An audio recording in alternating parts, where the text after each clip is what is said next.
Olá, pessoal! Estamos aqui hoje mais uma vez para refletirmos juntos a nossa liturgia do dia, tá certo? E nessa segunda-feira, hoje somos estimados a renovar nossa escuta ao Deus que continua falando ao coração de cada pessoa. Neste tempo especial de mês vocacional, queremos reconhecer e acolher as diversas vocações que edificam a nossa igreja. Então, que esta liturgia reacenda em nós o desejo de servir com amor e fidelidade ao Evangelho. Celebremos a liturgia com fé. Então, a primeira leitura está em Jeremias, capítulo 28, versículo 1 a 17. Jeremias, capítulo 28, versículo 1 a 17. Nesse mesmo ano, no início do reinado de Sedecias, rei de Judá, no 5º mês do 4º ano, disse-me o profeta Ananias, filho de Azur, profeta de Gabaon, na casa do Senhor e na presença dos sacerdotes e de todo o povo. Isto diz o Senhor dos Exércitos, Deus de Israel. Quebrei o jugo do rei da Babilônia. Ainda 2 anos e eu farei reconduzir a este lugar todos os vasos da casa do Senhor, que Nabucodonosor, rei da Babilônia, tirou deste lugar e transferiu para a Babilônia. Também reconduzirei a este lugar Jeconias, filho de Joaquim e rei de Judá, juntamente com toda a massa de judeus desterrados para a Babilônia, diz o Senhor, pois eu quebro o jugo do rei da Babilônia. Respondeu o profeta Jeremias ao profeta Ananias, na presença dos sacerdotes e de todo o povo que estava na casa do Senhor, dizendo: Amém. Assim permita ao Senhor.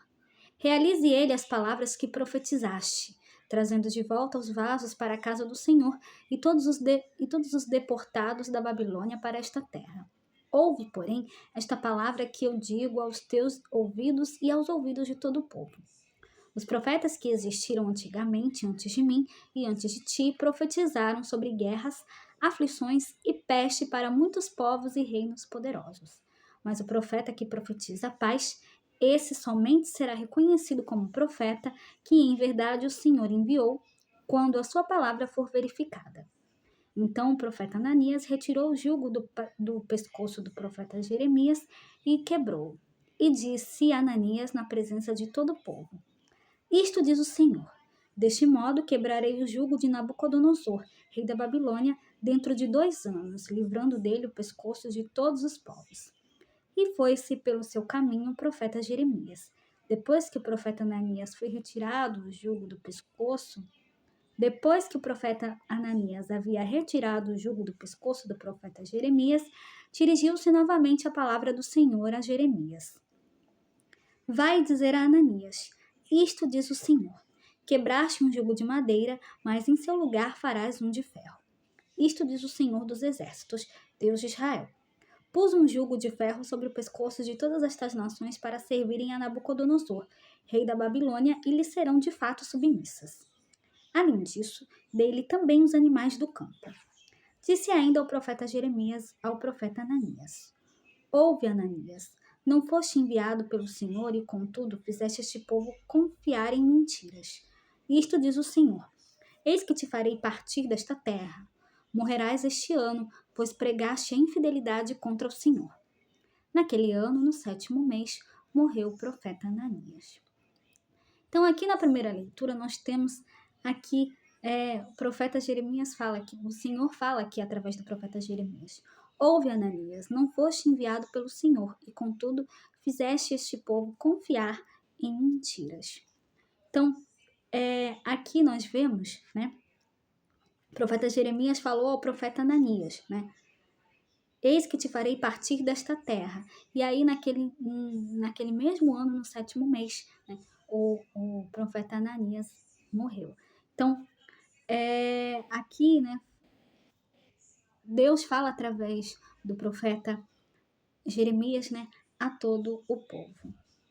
E agora falando do Evangelho, hoje ele está em Mateus capítulo 14, versículo 22 a 36. Mateus capítulo 14, versículo 22 a 36.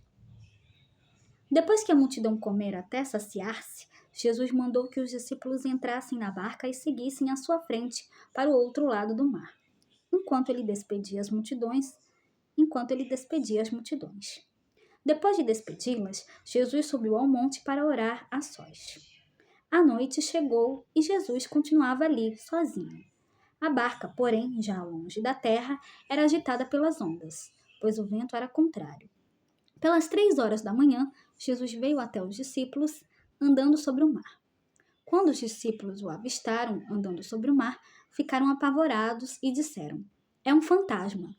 E gritaram de medo. Jesus, porém, logo lhes disse: "Coragem, sou eu, não tenhais medo." Então Pedro lhe disse: "Senhor, se és tu, manda-me ir ao teu encontro caminhando sobre a água." E Jesus respondeu: "Vem." Pedro desceu da barca e começou a andar sobre a água em direção a Jesus. Mas quando sentiu o vento, ficou com medo e, começando a afundar, gritou: "Senhor, salva-me." Jesus logo estendeu a mão, segurou Pedro e lhe disse: "Homem fraco na fé, por que duvidaste?" Assim que subiram na barca, o vento se acalmou. Os que estavam na barca prostraram-se diante dele, dizendo: "Verdadeiramente, tu és o Filho de Deus." Após a travessia, desembarcaram em Genezaré. Os habitantes daquele lugar reconheceram Jesus e espalharam a notícia por toda a região. Então levaram a ele todos os doentes e pediam que pudessem ao menos tocar a barra de sua veste. E todos os que a tocaram ficaram curados. Então, no evangelho de hoje, que é a continuação do evangelho de ontem, Jesus caminha sobre as águas e chama Pedro à coragem, a coragem da fé. Para os primeiros leitores de Mateus, era um sinal poderoso de que ele detinha autoridade sobre a criação e sobre a história. Mesmo diante das tempestades, perseguições, não abandonava seus discípulos. Pedro representa cada um de nós, corajoso, mas suscetível ao medo. A mão de Jesus, que o segura, recorda que a graça divina sustenta a nossa fé quando vacilamos. O versículo "perseverantes e bem unidos, partiam pão pelas casas", expressa a força de uma comunidade que, mesmo frágil, permanece firme porque confia no Senhor. Essa unidade na partilha e na oração ilumina o caminho de quem, como Pedro, aprende a atravessar as águas agitadas da vida, sustentado pela presença de Cristo. Somos convidados a olhar para Ele, pedir ajuda nas dificuldades e confiar que Sua presença nos guia. Então, era isso que eu tinha para falar para vocês hoje. Muito obrigada a todos por curtirem, por comentarem. Aqueles que só assistem mesmo também agradeço. Espero que vocês tenham gostado dessa reflexão de hoje. Espero encontrá-los todos aqui amanhã, terça-feira, se Deus quiser, para continuarmos refletindo cada vez mais as leituras da Sagrada Escritura. Então, muito obrigada a todos e até a próxima, se Deus quiser.